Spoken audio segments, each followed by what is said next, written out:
Hello, my beautiful lady gardens, and welcome to our first of many, many interviews and introductions to some of the most phenomenal women that I have had the privilege of crossing paths with.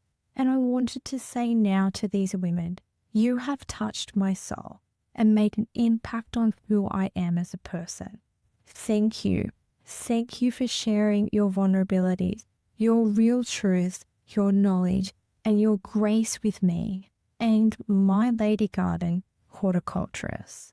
But before we embark on a truly phenomenal story of strength and resilience, I wanted to share an experience with you that I had today.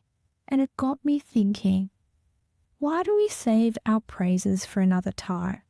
We sing our praises for someone to others, but forget to actually tell the person we're praising. Today, I was told that a beautiful woman that I had met 10 months ago had passed away. I was shocked. I was shocked and I was saddened to hear that such a young light was no longer in this world. But what also saddened me was that I wasn't able to share with her how much of a profound impact she had had on me in just our 2 meetings.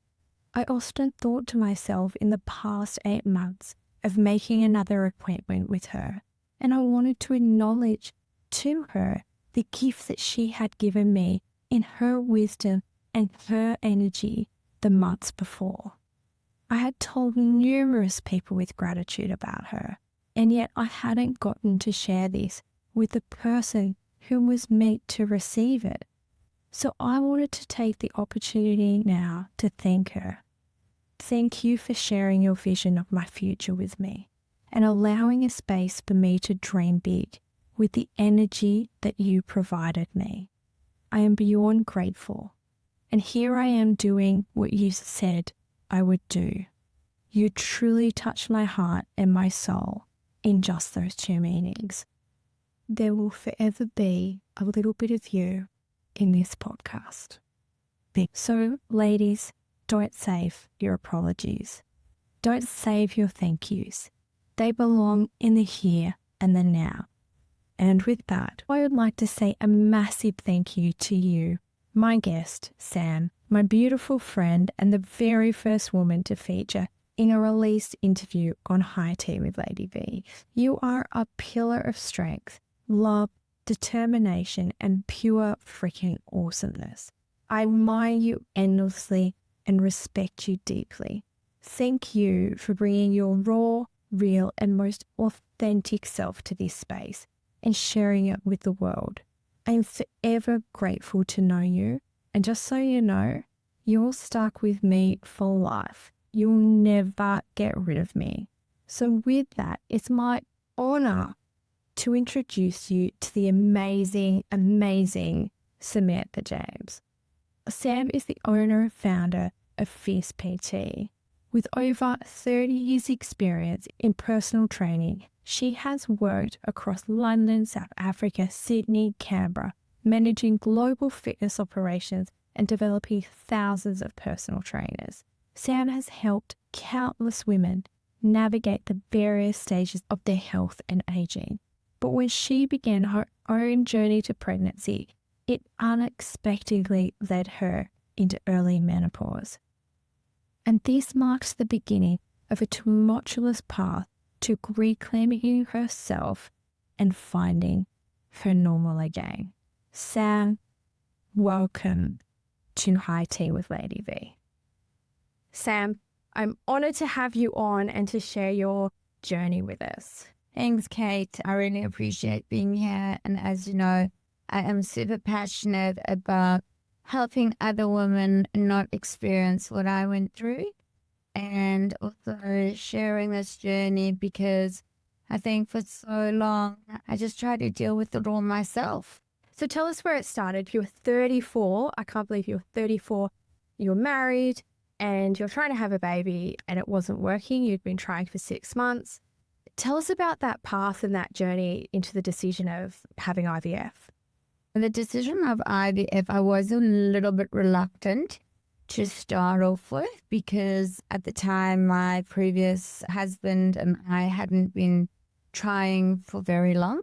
We'd literally been trying to have a baby for 6 months, and we both had really busy jobs in Sydney. So there's a lot of stress involved. There was a lot of stress involved and not a lot of downtime. We did all the testing with regards to the IVF process, and it was kind of unexplained infertility. My entire junior years, from menstruation all the way through to me emigrating from Africa to Australia, I'd always, every single year, had gynecological checkups. Our system's quite different there, so we have checkups annually, and I'd had cameras inserted, etc. And my God, so it's like some pretty good testing happening over there as well. It was really extensive, which is why I never really thought I would go on this journey, to be honest. My gynecologist was always like, yep, you're good to go. You're fine. You're fine. You're going to have a football family kind of thing. I'd never had any complications or any symptoms prior to going through my IVF. Went through IVF and I was really, really ill almost from the get-go. Before you started it, what did they actually tell you? What was that onboarding session like? It wasn't very personable, to be honest. It was almost more like a sales pitch. Yeah. It wasn't something of comfort. It was more like, well, this is what's going on. This is what we can do for you. Are you in or out? Yeah. We went to a very well-renowned clinic and facility in the CBD of Sydney, and the specialist was there with literally a piece of paper explaining exactly what was going on and what could be done and how we would need to get started. We were promised all this support, etc., which basically didn't happen, especially once I started getting sick. It was pretty astounding. I'm a pretty strong person in terms of personality, and it was probably one of the hardest times I've ever been through, to be honest. Yeah, we were talking about whether they had discussed prior to you starting IVF, if they talked to you about your egg count. You said no, you hadn't had that mentioned, which is surprising, and that they didn't understand why you weren't able to fall pregnant. And I think some of that messaging too, it always falls back onto the female. Like, why can't you get pregnant? As opposed to what's happening with your partner, what's happening with you together. Let's actually discuss and see if there's something genetically happening.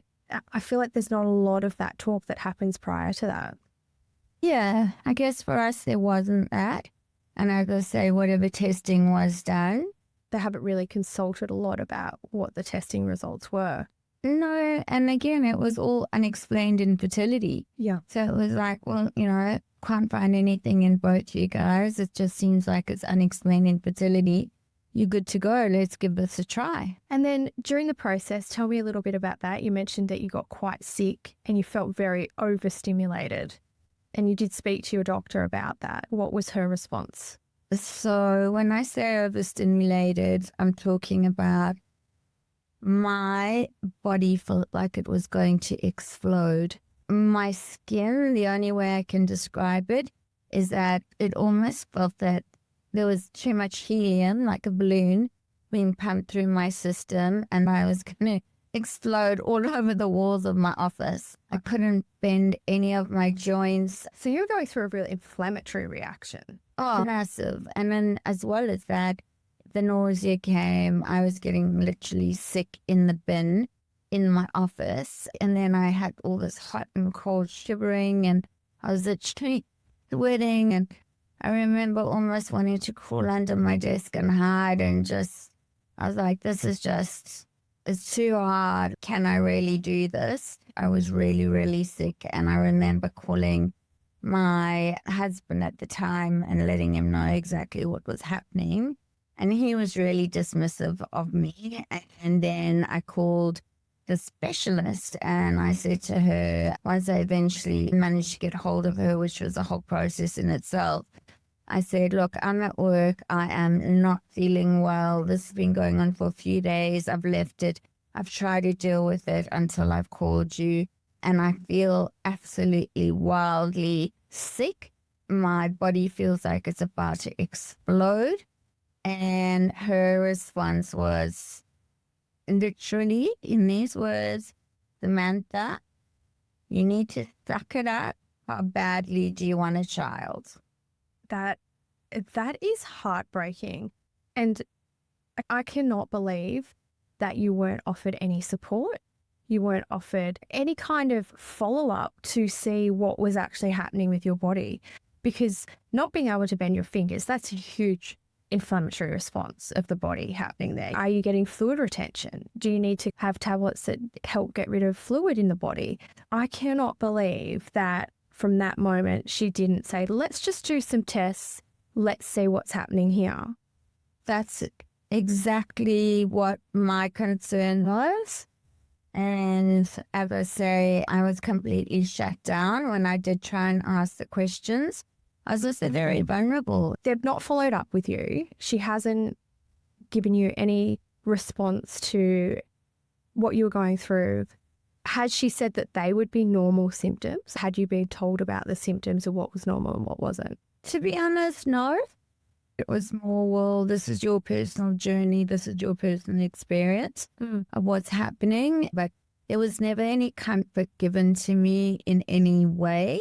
And the response that my body had and the way I was so dramatically sick wasn't normal. I didn't feel normal. I didn't feel right. There was moments where I honestly felt that I just couldn't cope and I couldn't continue with this process. It was the most challenging time of my life. The honest truth, the IVF experience for me was so traumatic that if I was offered $1 billion and told that I would go through the procedure again, my answer would be no. It left me that sick, and for the last 16 years, the repercussions that I've had from my experience have been that traumatic and that chronic. They've been life-changing. It's been completely life-changing for you.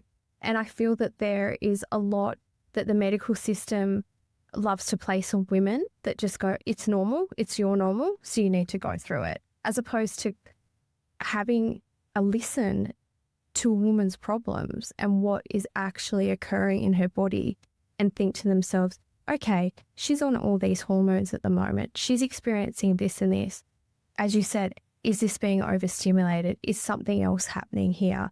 Are you having an inflammatory reaction? Yet none of those things were taken into account, and you're just told as a woman, suck it up, it's normal. That's exactly right. Since then, I suppose with my own experience, and I have trained a lot of women in my time, and I have mentored a lot of trainers who've trained women who've been through these processes.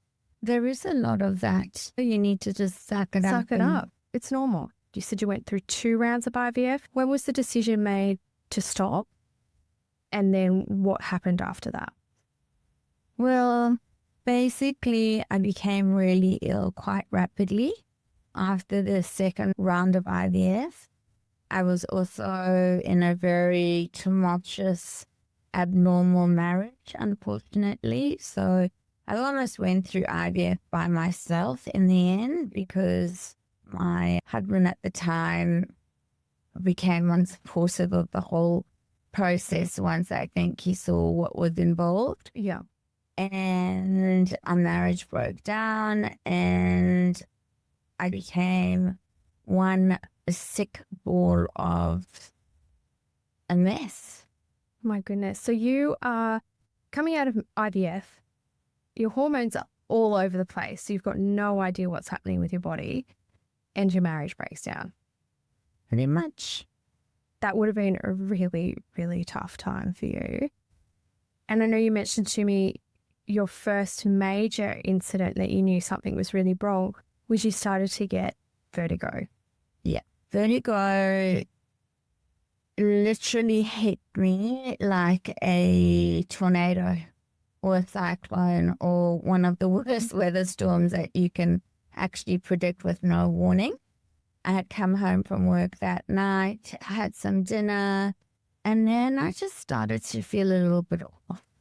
And I was like, oh, I don't feel great. Thought maybe I was getting some form of a stomach bug or 24 hours, something like that. I mean, when you work in large gyms, Yes. you do kind of pick up lots and lots of different things.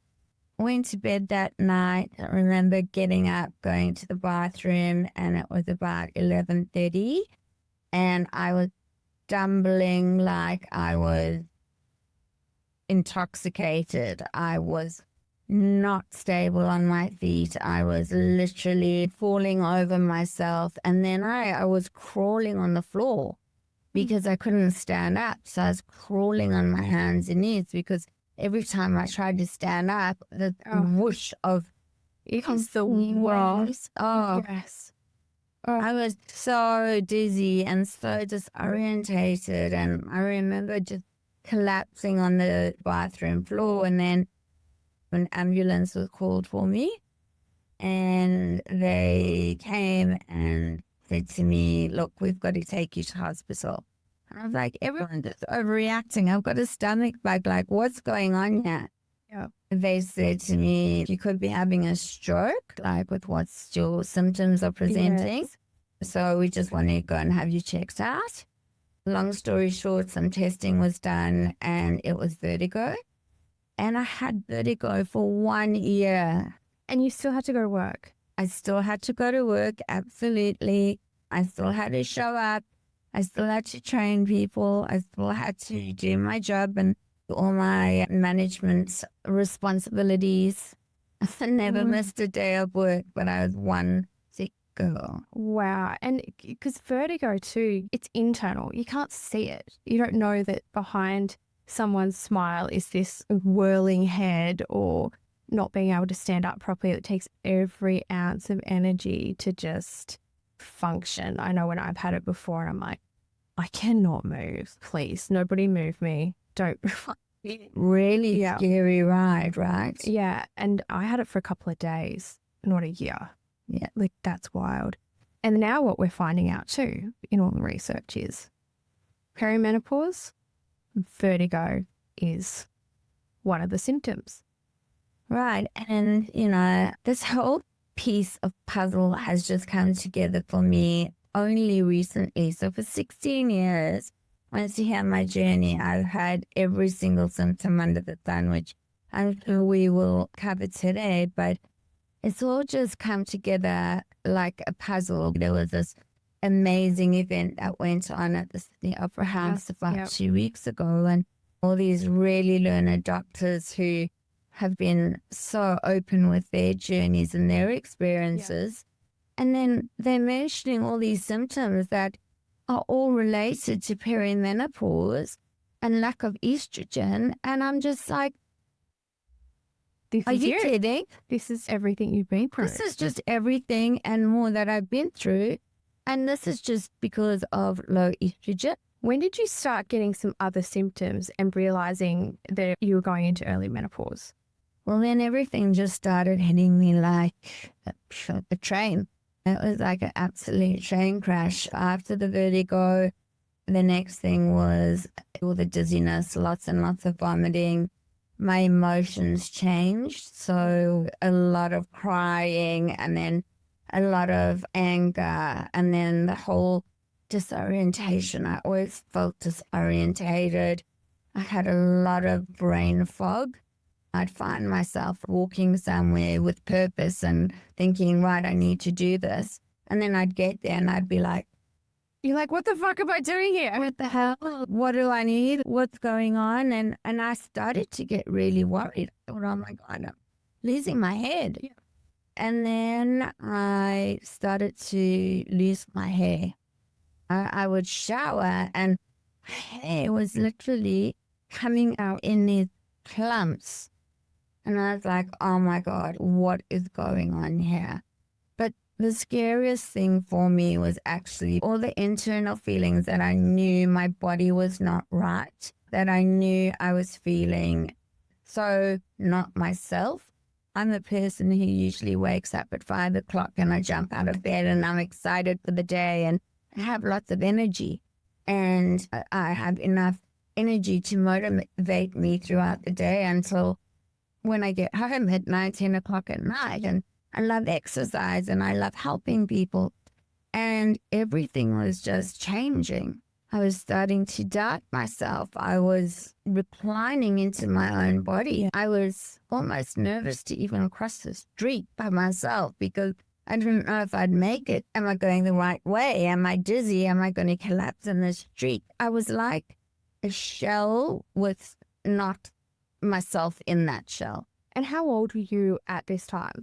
So this started from the age of 34 and progressively by the age of, say, 36, 38, 40, that is when my struggles became huge.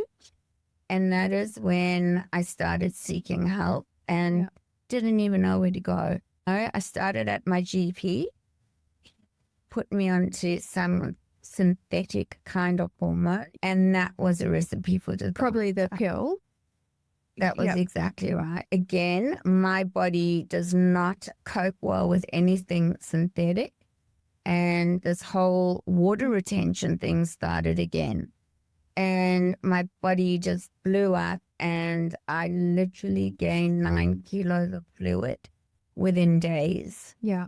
And that is so dangerous. It's not just some symptom, that is a really dangerous symptom. I couldn't bend my fingers. I couldn't bend down. Couldn't put my shoes on. I remember everything felt tight. My uniform was tight on me. And at that point, I was training a client who I'd been training for probably 13 years, and she was a doctor. And we used to have a session every single week in Bondi. And I remember calling her up and I was sobbing on the phone and I said, look, I'm so sorry to have to hassle you, but I am not well. And told her my situation. I met her at the gym that morning and it happened to be a pharmacy across the way from the gym that I worked at the time. And she wrote me a script immediately, told me to come off those tablets immediately and gave me something to help release all the water and the fluid. Yeah. And that was another frightening experience because I couldn't get back in to see my own GP for a number of days and weeks. So what would I have done? What would you have done? Exactly. And then you get this real mistrust of the medical system, or you do actually start to believe that it's in your head. You're like, is this something that I'm making up? Because you have doctors saying to you, it's normal, you're fine. It's actually nothing. That shouldn't happen. And it did happen. And did your IVF doctor ever come back to you with any of the symptoms and say anything? Nothing. There was no follow-up. Once you were out their system, you were literally out the system. And there were no tests after the IVF? Nothing.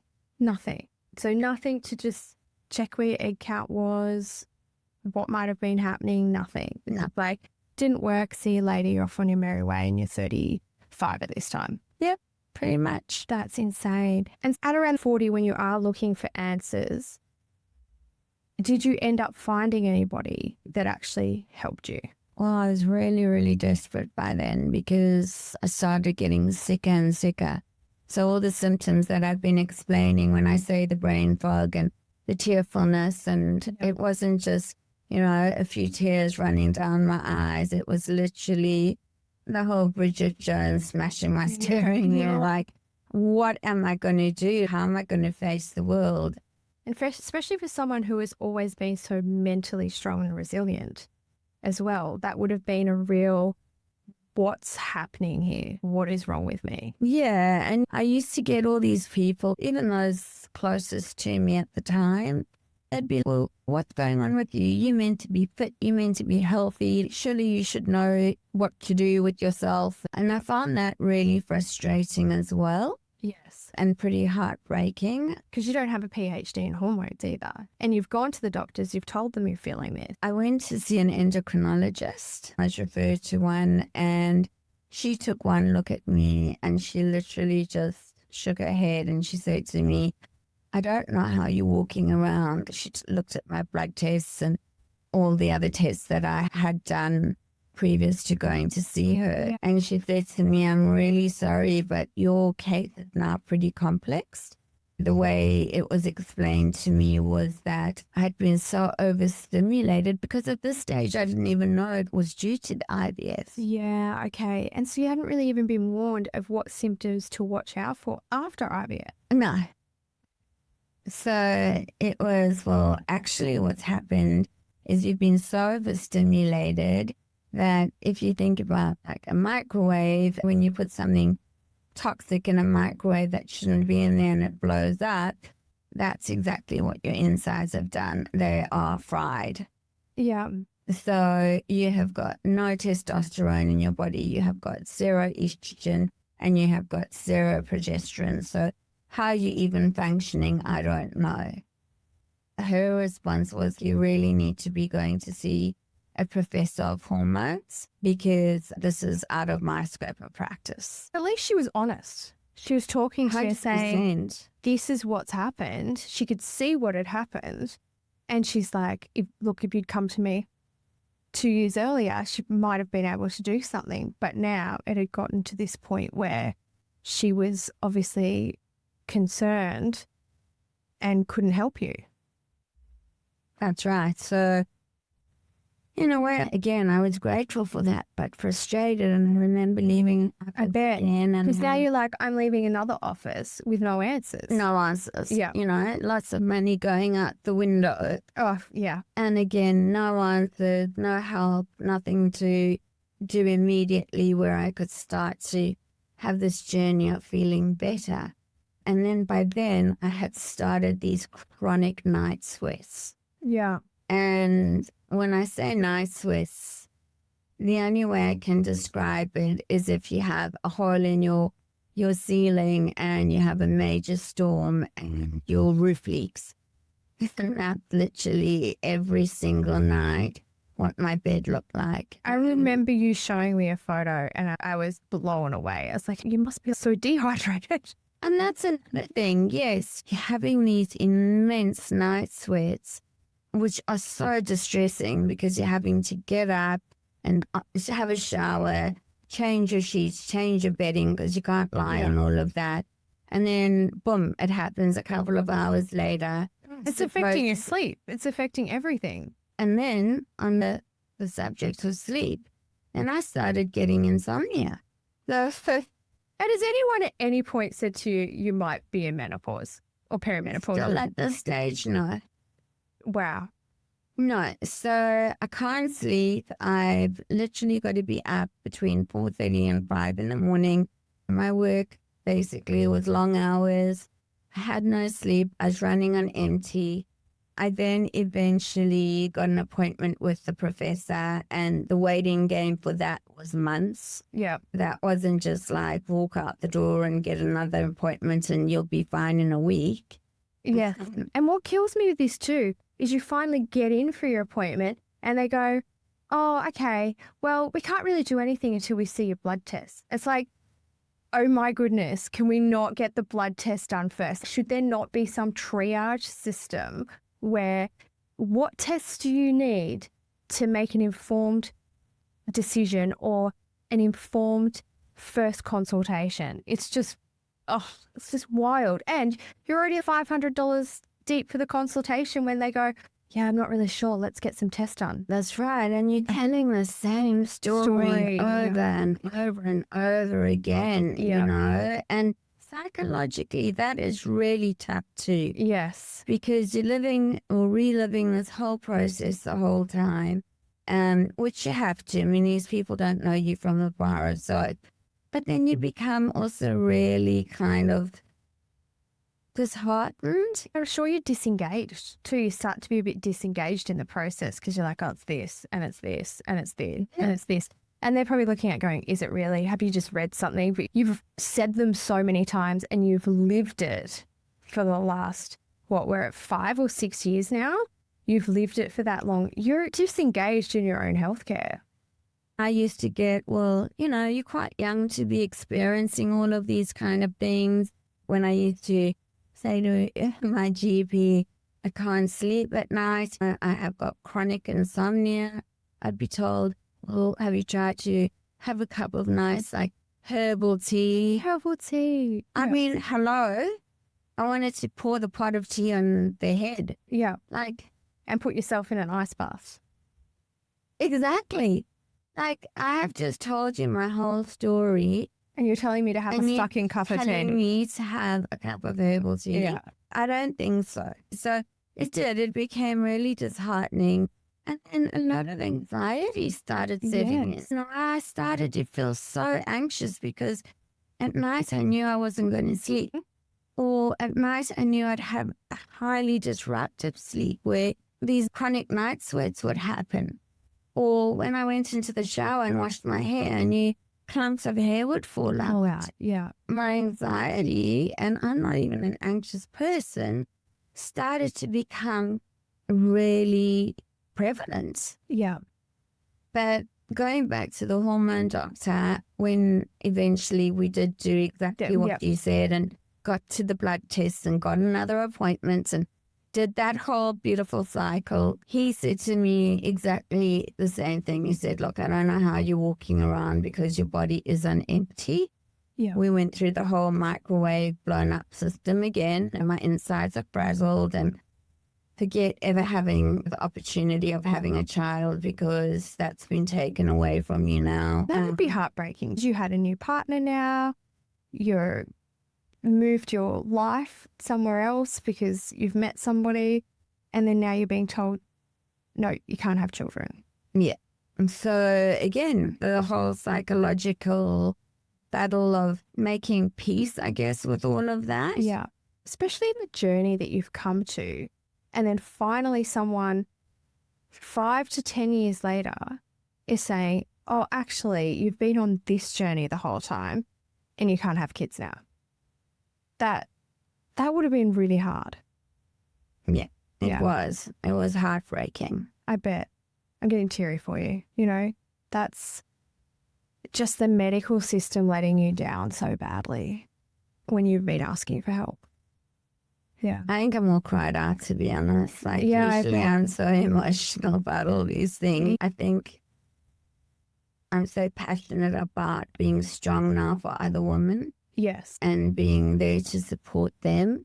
That it's not about me anymore. It's about, like, not letting other women go through what I went through. There's days when, as you say, I do cry tears still because I'm like, why did I have to endure all these kind of things? It shouldn't have been this way. No, it shouldn't have been. But anyway, there's a time, like I've always got a saying, it's always be better, not bitter. Yes. I always want to try and be better with my experience and never live in a bitter state because, you know, those weren't the cards that I've been dealt. And I'm very blessed now. I've got 2 beautiful stepchildren. You do. You do. They are beautiful kids. You know, the journey has been one of absolute trauma. It would have been. And so you've gone to this doctor. Sorry, I've digressed you from that. You've gone to the professor. You've had the bloods. He's like, how are you walking? We've done the microwave analogy again. You're like, yep, realize why we're here. We've already had this. What does he start doing for you? He put me on progesterone and I went on a capsule. Yep. And he put me on estrogel, which is a gel that you pump onto your arm. Yep. And then I was on testosterone as well. Yep. So none of that was synthetic. Yep, that was all bioidentical. Exactly. And the options that I had was I could either insert the progesterone, you know, through my vagina, or take it orally. And the difference would be on how many doses I had because it gets absorbed in different ways. Yes. And then I originally just started off with 1 pump. And then the testosterone, it was a little like thing. Tiny bit. Yeah. And that was, I rubbed that on my thigh. Yep. And that wasn't a quick fix either. My body took a long time to adjust to all of that Did things get better for a while? They did. Yeah. And that's probably when we met. That's when I think you just sort of started with him. And I remember you saying you had felt a bit of a pickup. You were feeling a bit better. I did. Yeah. And I felt someone was listening to me. And I started to have faith that I would get better at that stage of my journey. I had then moved to the Hunter Valley and I was starting to train women of a similar age, and they were experiencing the same symptoms. Similar it's symptoms. Not to your extent and obviously not at your age. Yeah. And I was really happy to recommend him. And I was like, you need to see this man. He can change your life. He'll help you get through your day. And once my symptoms had kind of started to normalize, then, obviously with age and then life experience and all that kind of thing happening, we all got through the COVID situation. And my hormones once again started changing. Because you started getting night sweats again, didn't you? I did. Yeah, I remember that. I did. And they came thick and fast. And had you had any follow-up blood tests or anything during this time? So nothing. We're not even monitoring how you're going in terms of how your hormones are looking. Are they still tracking? Should we adjust anything? Nothing's been monitored. No. Yeah. So because I was now living in the Hunter Valley, the consultations were all over the phone, and it would kind of be adjusted according to what I was saying rather than having any bloods done. Yeah. And as we all know, you can't, especially with perimenopause, you can't sort of test if you're in perimenopause. You can test if you're past menopause, but you can still test sort of, especially where you were at, that you didn't have any progesterone, you didn't have any estrogen, you didn't have any testosterone. So you could still test your levels just to see if they were tracking right or if they were too high or too low, because yours were actually all being produced pretty much by bioidentical hormone that you were either ingesting or putting onto your skin. And it was at that stage that my husband, Jared, obviously it was really hard for him to understand what I was going through, and he is very empathetic in how I was feeling. But it wasn't until he started to actually witness these ridiculous night sweats that I was having. Yes. And when I show him again all the clumps of hair that started coming out in the shower and being so distressed about that, it wasn't until he could really be empathetic. Yeah. Obviously, he witnessed all the crying and all the moods and all that kind of stuff.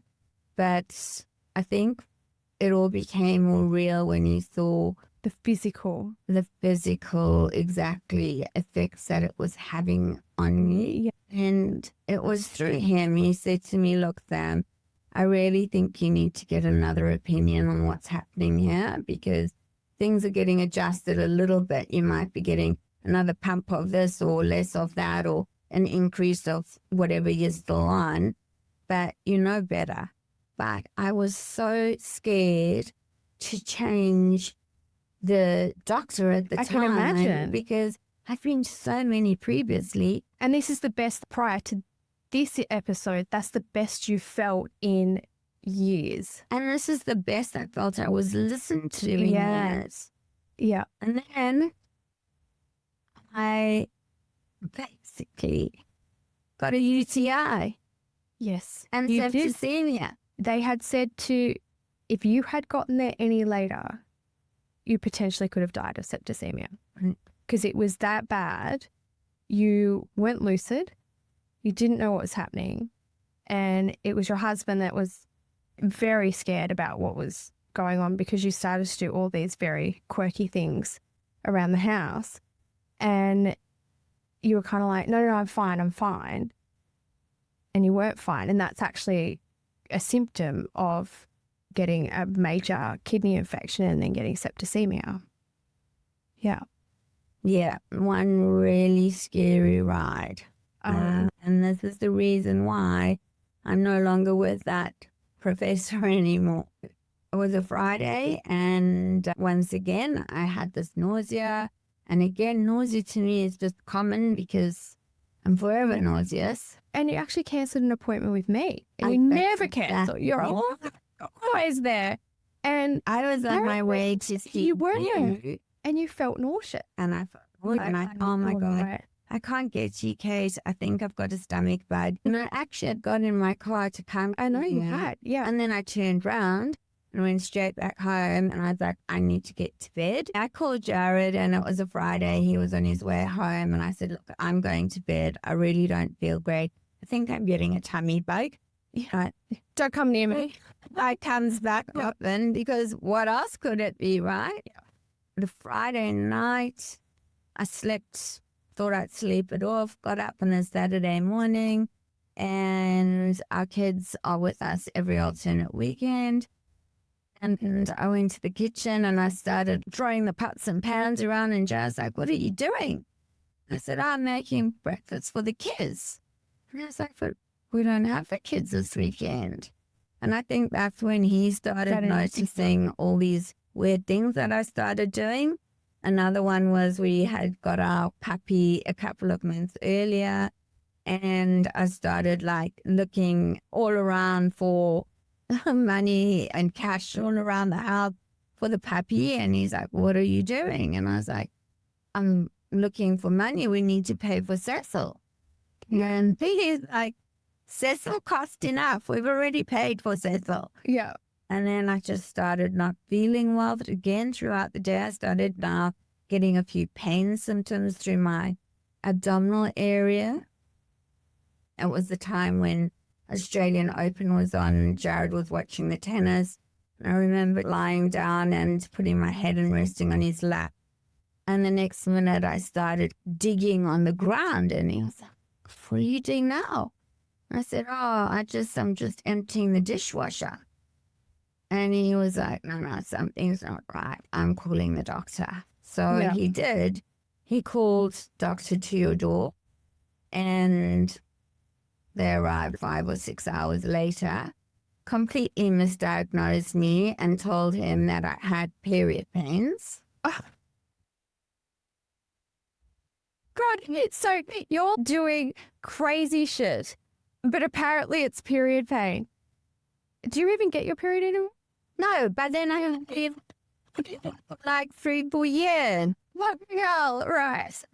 Yeah, now I've got period pains. And that's making you completely non-lucid.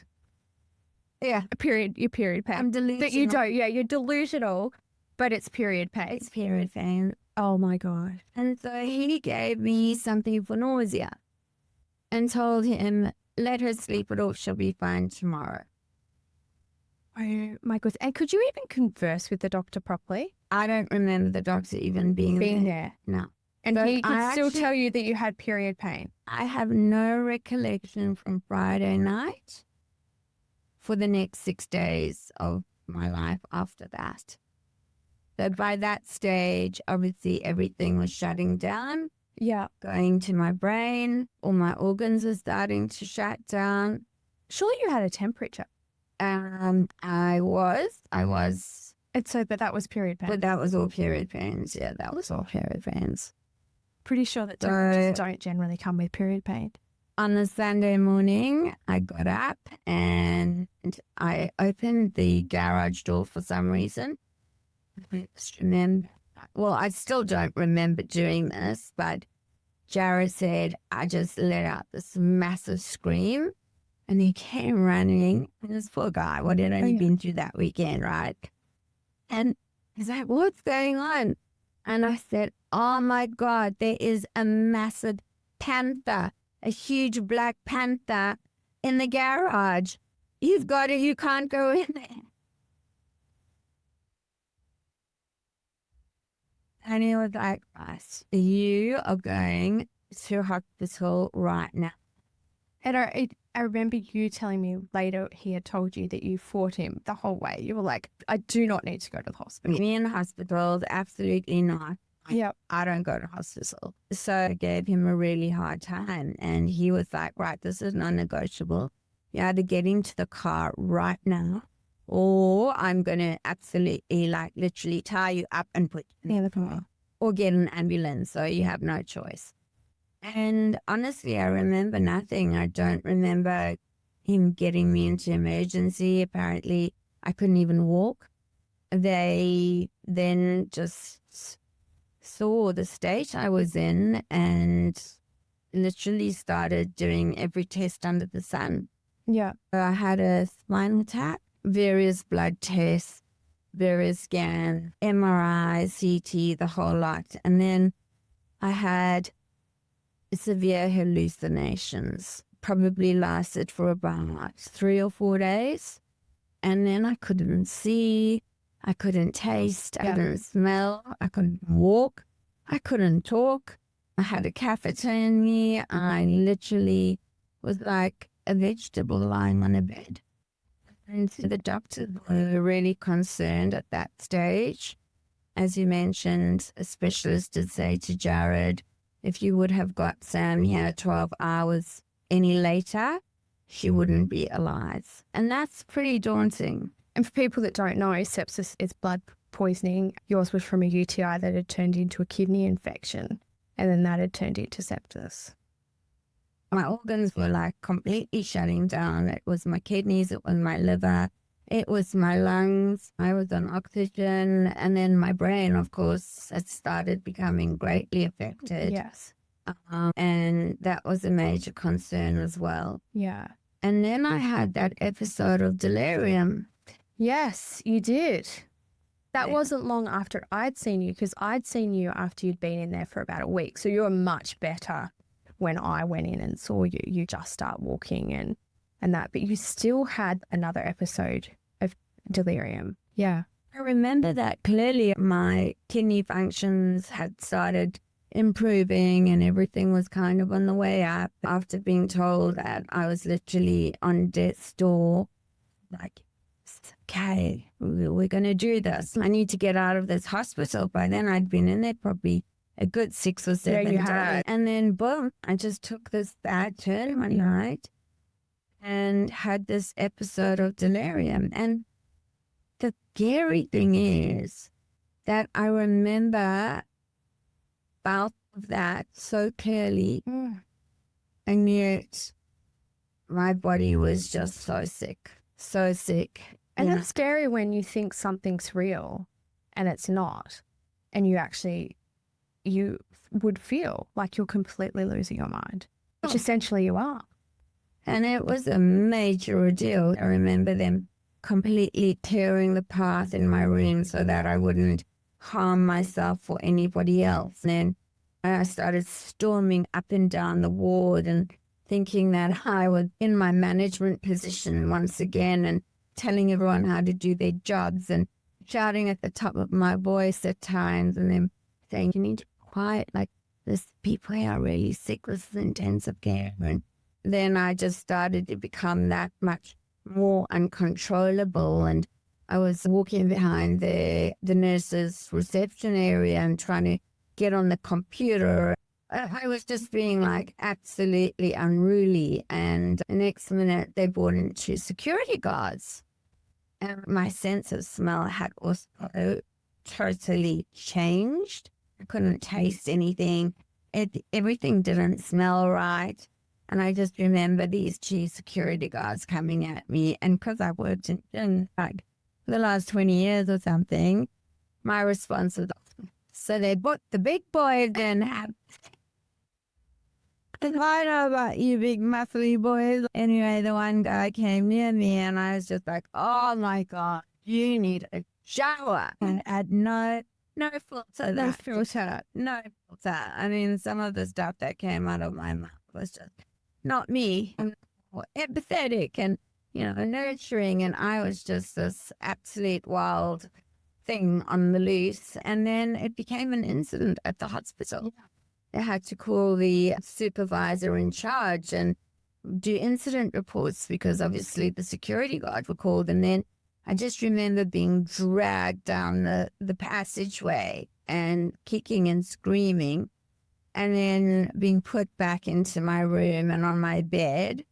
And all of a sudden, I thought they were doing some muscle testing on me. And I just started having this major fight, like one against, by that stage, there was 6 nurses, 2 security guards, and the doctor.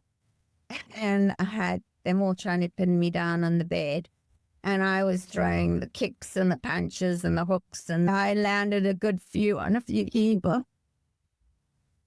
And yeah, the next minute I just remember, boom, being darted like a ball and being put to sleep. And then the next day I woke up and my body was that painful, like I felt like I'd been in an absolute pub fight, you know, like with 20 people, because that's how wild the night was. Like I tried to fight my way out of that situation as if it was my life depending on it. But that would have been scary for you, because that in your head, that's all happening. That's real.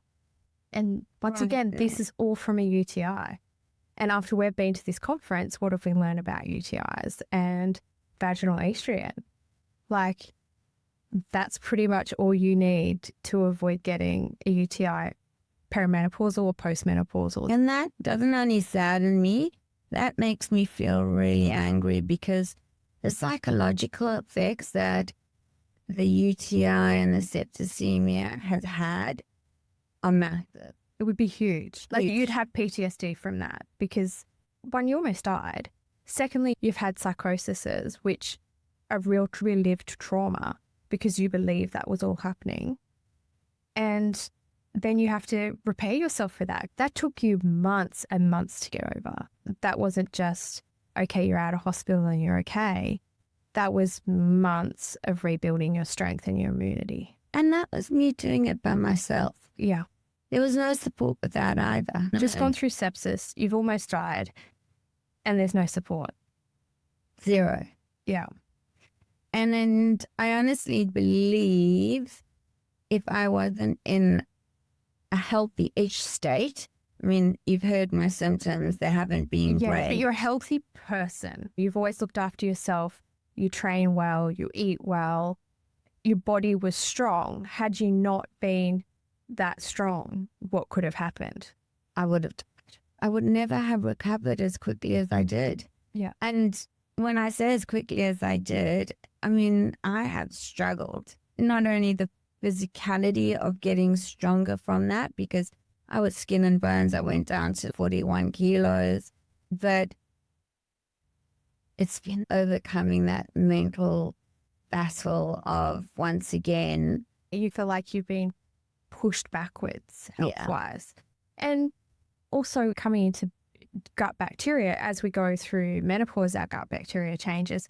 But to then be given so many antibiotics, IV, your gut bacteria would have been really messed with, which also has knock-on effects mentally, physically, getting that back into alliance.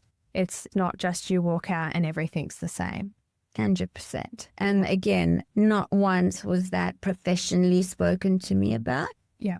If I wasn't in the wellness industry and fitness industry, no one's ever mentioned anything about gut bacteria to me, and ensuring that that's something that trying to build that back up. Absolutely. Because you'll have GPs now say to you, you go on antibiotics, they're like, make sure you take a probiotic as well. I think it's 2 hours apart. But to then leave the hospital after having so many antibiotics in you, it's surprising that there's not something else out there to offer support to people to get well again. No. And besides the whole nutritional support, the mental support. Yeah. Psychologically, and once again, I mean, you know me and my life a little bit deeper than a lot of people, and I have been through a lot where I am a strong person with a strong mind. But now I drive past that hospital if I have to go that way, and I'm an absolute wreck. Yes. My mum-in-law had to go into hospital suddenly and land up in that emergency room, and I was with her, and I was an absolute mess myself for days after that. Yes. I remember when you came and helped me with my mum, and you were just like, I couldn't do it. I can't, I want to be here, but it's bringing back so much trauma, which is completely understandable. But where is that support for people that come out of life and death situations? And sepsis isn't uncommon. There's a World Sepsis Day. It is not something that we don't not know about. And we do know what the knock-on effects are. And it's surprising that there is nothing else beyond that, or that you weren't even put in contact with the sepsis organisation. Yeah. And the scariest part is, once again, it's one of the effects of perimenopause. Yeah, is the UTIs. Like, mind-blowing. It is. And nobody's talking about it. And I think you've got women trying to avoid going onto antibiotics all the time because they're getting UTIs. And then we've been to a talk where they've said, oh, the easiest thing you can do is have vaginal estrogen. And I think it was a 80% cure rate of reoccurring UTIs. And vaginal estrogen is not absorbed into the blood. You can have vaginal estrogen and not go on low-dose antibiotics. You know that my mum's in a home. If she gets a UTI, her mind, complete psychosis. And that is so common with dementia. For whatever reason, really affects the mind. And so you've got a lot of women in nursing homes that are on low-dose antibiotics all the time. Now, for someone with dementia, that's very hard to introduce vaginal estrogen, clearly. But for other women, or had they been given it a lot earlier, that would be in their normal and they wouldn't have to be on low-dose antibiotics. And this is something so natural, and we've just completely missed it. And we're just giving antibiotics. There's antibiotics-resistant strains of everything now because we overprescribe them. And here's something that can just ease that. And also ease a whole lot of genitourinary symptoms as well. Actually quite mind-blowing, and it's quite distressing that there's not more information out there and more health and more talk. And that's why podcasts like you doing now and everyone starting the conversation is such an important thing. And the crazy thing is, this isn't actually even the end of your story, because after all this, you start getting more symptoms. You're just about to get married. And then what happens? So then I slowly recovered from the UTI and the sepsis, and we had set our wedding date. And obviously life was really busy, working and planning a wedding and everything else that life throws at you. And I started experiencing some bleeding symptoms when I went to the bathroom and passed urine.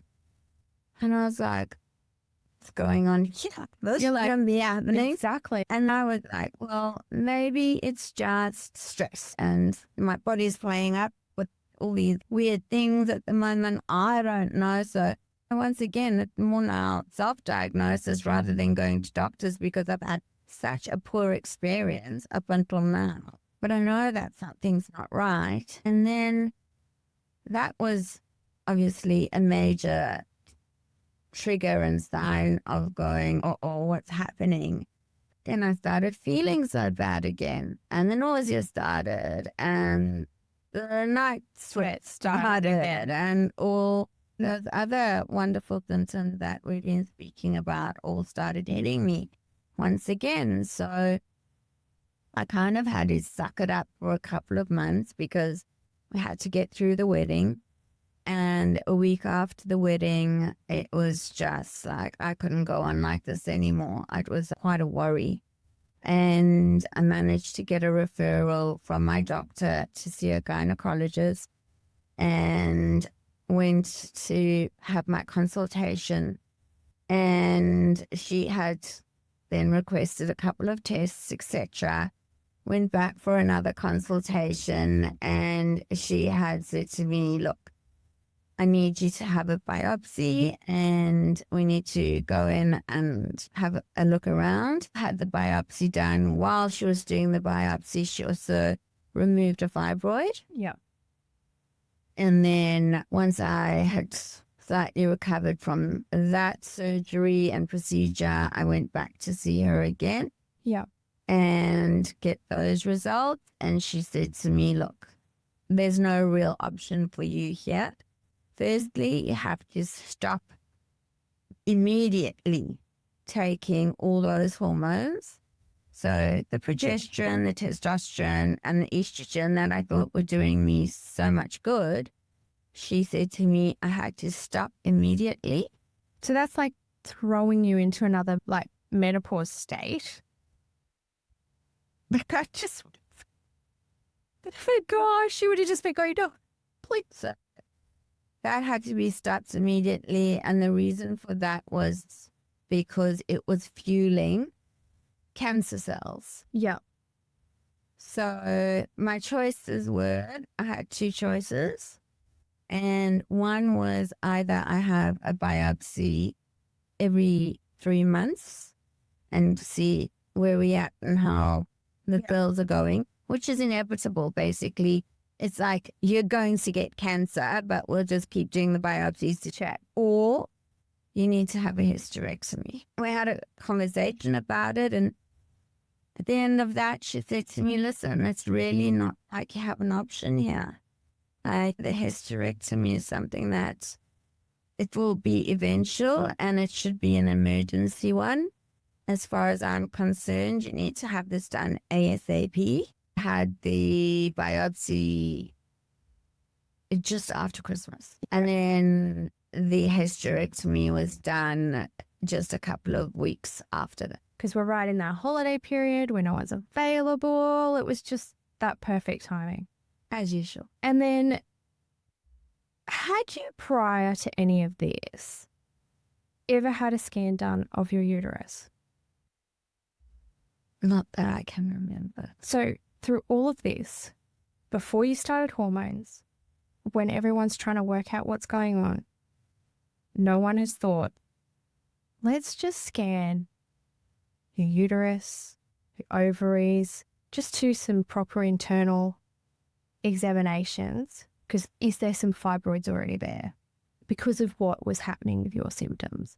So the only time that happened was when I went to the gynecologist. That's incredible. Prior to that, no. I'm all for obviously basing decisions on what's happening emotionally, physically. However, with your case, you were so complicated. Everybody was so confused. I'm so surprised that nobody has said, let's just get some overall scanning here to make sure that nothing else is happening as well. The dismissiveness, the unempathetic responses, and this is just something you're going to have to kind of ride the wave on kind of attitude. Yeah. Is pretty much what I got. And that's what I started to believe that had to happen. But like a big thing also for me was my joints were so sore. I remember at the time saying this to a particular doctor, and they were like, well, maybe it's the start of arthritis. And I was like, I feel like every woman over like 40 has been to the doctor going, oh, I've just got this weird joint pain. This time they do rheumatoid arthritis checks. They do all these checks. Do they go, oh, like maybe your estrogen's not at the right levels? You never. It's just crazy. They just don't even think about it. No. And the joint pain was like also another thing which is really distressing, because when you're a trainer and you have to move your body and demonstrate things and be outbeat a lot. You've always been like physically fit, flexible, strong. You could move your body in all different positions to lift weights and everything. And then all of a sudden everything's hurting.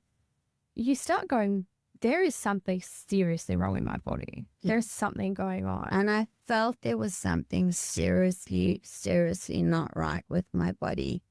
And after a while, you just start to think like, oh my God, am I hypochondriac? Is this just me? What's going on here?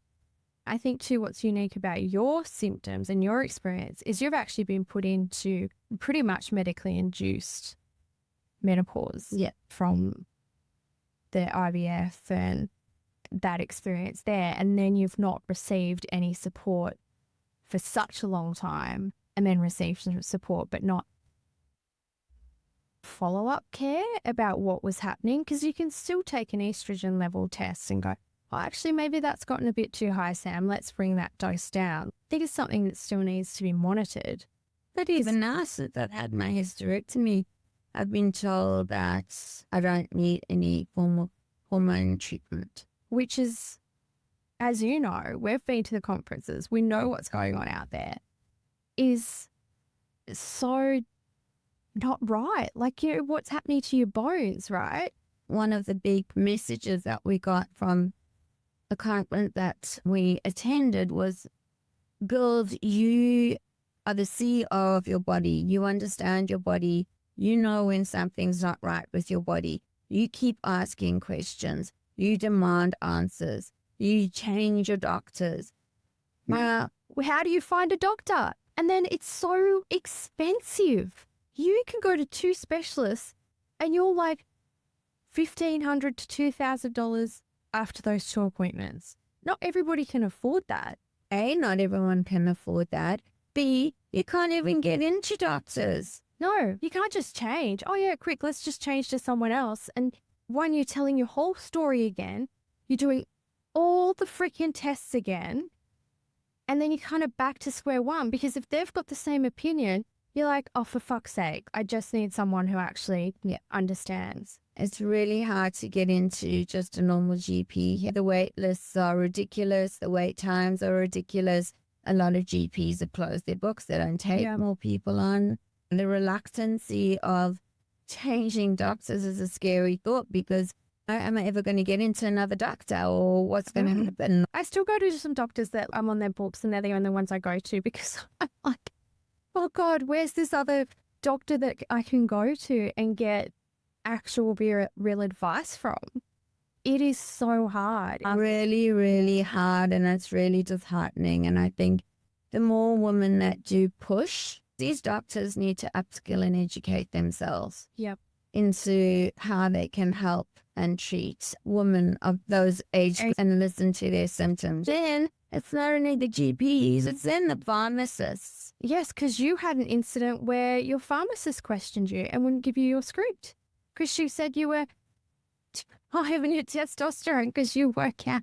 Hello. And you've got a doctor's script for it, and she's actually asking you why you're taking testosterone. So then I was mortified, because I was then once again, you're getting shamed and grilled. And shamed by a pharmacist for taking a prescriptive hormone that was prescribed to me by a professor of hormones.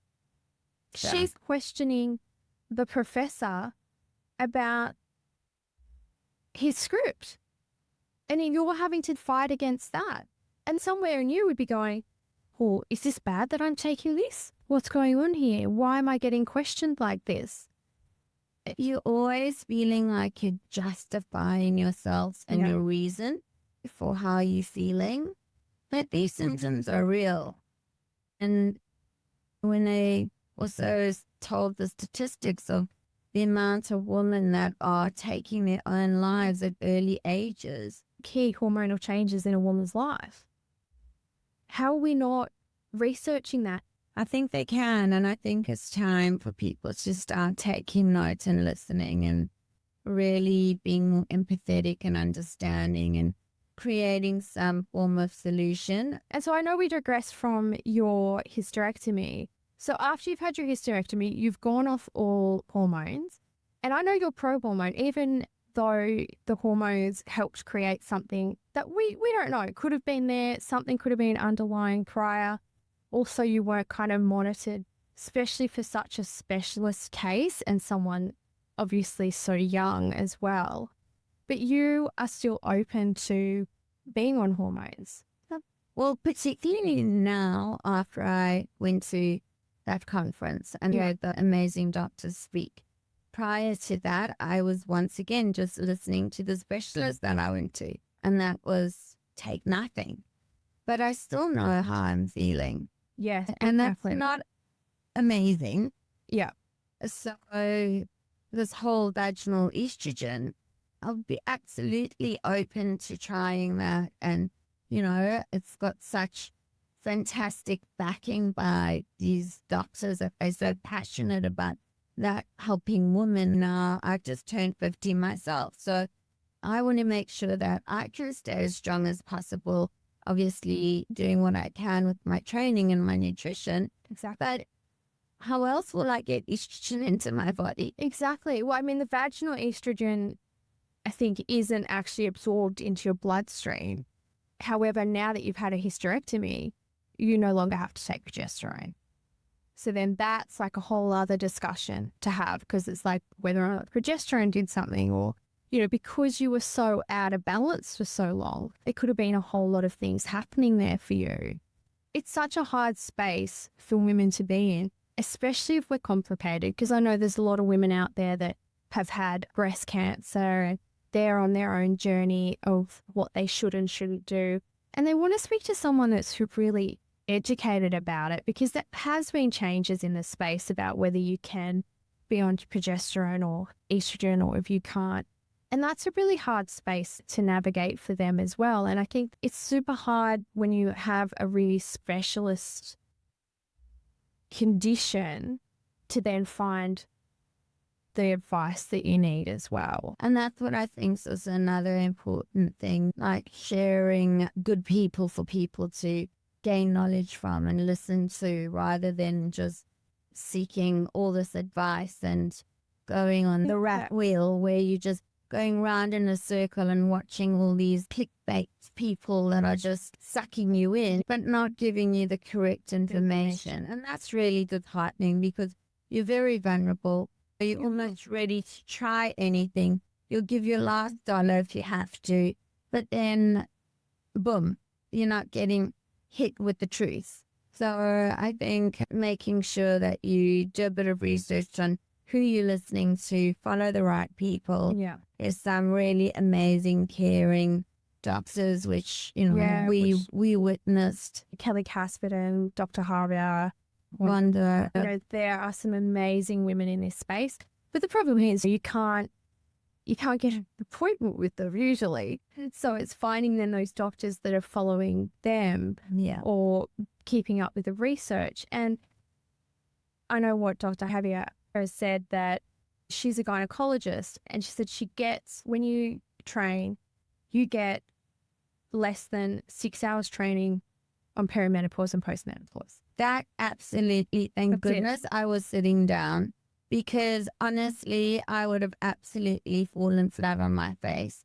That alone is just horrific. You think you're going to your gynecologist for the best advice, and if they haven't actually kept up with what's happening in the world here, you're actually not getting advice. You're probably getting old advice, or it's advice about, we can take your uterus out, but it's not beyond that, or it's not beyond us procreating. I can deliver your baby, but I can't advise you on anything past that. No, and there's nothing for women of our age and our contemporary to get that help and support that we need. Exactly. I really think that there's a massive journey that needs to happen, but I don't think that it needs to be sped up a little bit, because women are just crying out for help. They really are. And when it was mentioned that women are living for longer periods of time than men, but with a way lesser quality of life, that also hit home in a big way. And I'm sure it did for you too. Exactly. Going through your own experiences now, it's frightening, because dementia and Alzheimer's and all these real diseases out there that are happening. It's what led me. It's what has led me on such a big delve into hormones, with my mum being diagnosed with Alzheimer's, as you know, and she didn't take HRT because she believed it caused breast cancer, and she was having all these symptoms for quite a long time. Memory issues, forgetting words. And now I've delved really into it. There's an amazing $50 million research going into Alzheimer's and HRT. And I think the doctor is Dr. Mosconi. She's written a few books on aging and Alzheimer's.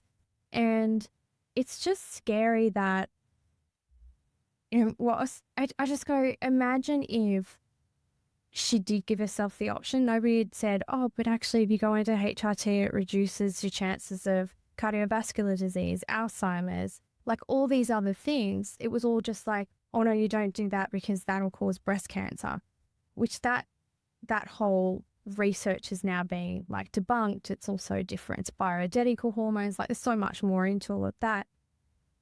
But it does upset me that that option was taken off the table for her. And Alzheimer's is now going to be the biggest cause of death in females in Australia in the next few years. Now, if you go back to when I think there was time 20 years ago when 30% of the population or 38% of the population that were in menopause were taking HRT, you kind of go, okay, I wonder if the reason the rise is now is because those women who are now older missed out on that. They didn't get to take it. So now there's more women experiencing Alzheimer's. I don't know. I'm not saying whether that's right or wrong. But God, I know if someone said to me, okay, you're a risk of Alzheimer's or you've got a risk of this, well, one's treatable, one's not. Like, and I'm not taking away from anyone who has gone through a breast cancer diagnosis either. But when you find out that those studies were even incorrect, it just makes you even more angry. Gosh, frightening and so mind-blowing and eye-opening. Another thing, my symptoms just in the last couple of months being diagnosed with high blood pressure and high cholesterol. Yes. And, you know, that's what Michelle Bridges went through as well. She said, I'm high cholesterol. Like, what? Exactly. And again, I had all these things thrown at me. Well, you're not really overweight, or you're this or you're that. Like, why do you got high cholesterol and why do you got high blood pressure? And for all those people that don't know, all of those things now are linked to lack of estrogen and go through menopause. So when I went to this conference a couple of weeks ago again, it was so mind-blowing for me because it was just like tick, tick, not like 3 ticks, not like 4 ticks. It was like 3 tick, yeah. 15 ticks that I've ticked every box for. Yeah. And then nobody could not give you one the health.